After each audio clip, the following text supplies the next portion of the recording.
काही मनस्ताप सहन करावा लागला गेल्या वर्षीपासून राजेंद्रजी गेल्या वर्षीपासून जो काही मनस्ताप सहन करावा लागला तो आता तुम्हाला वाटतो का की आता येत्या काळात दिलासा मिळेल तुम्हाला न्याय मिळेल तिकडे तुम्हाला न्याय मिळेल आता असं वाटतं राजेंद्रजी न्याय मिळेल असं वाटतं संध्याकाळी बोलणार आहे मी संध्याकाळी बोलणार आहे किती वाजता संध्याकाळी 6 नंतर मी बोलेन कुठे बोलणार तुम्ही फोन करून संध्याकाळी 6 नंतर बोलतो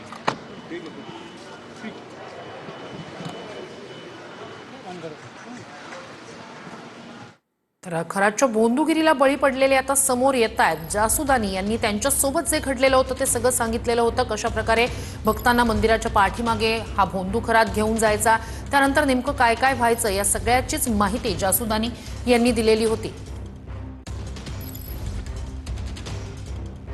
तर आता 8वा गुन्हा भोंदू अशोक खरात विरोधात दाखल झालेला आहे। हे सगळेच गुन्हे आता SIT कडे वर्ग करण्यात आलेले आहेत।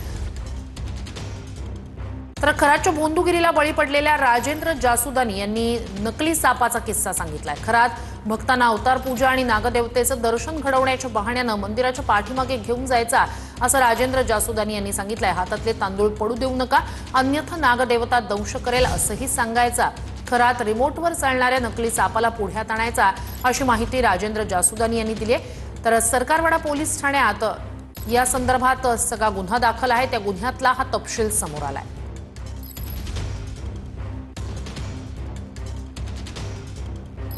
वर्जन नेमकं काय आहे? आज संध्याकाळी मी पत्रकारांसमोर येणार आहे, मीडियासमोर माझं म्हणणं मांडणार आहे।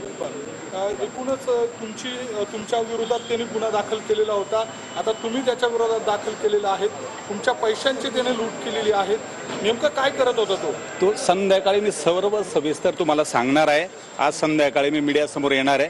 आजपर्यंत मीडियासमोर मी कुठलंही माझं म्हणणं मांडलेलं नाही।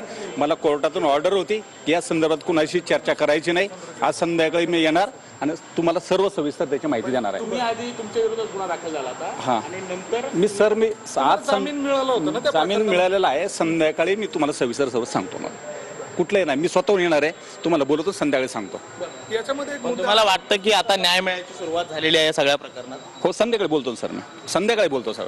तुम्हाला जो काही मनस्ताप सहन करावा लागला गेल्या वर्षीपासून राजेंद्रजी गेल्या वर्षीपासून जो काही मनस्ताप सहन करावा लागला तो आता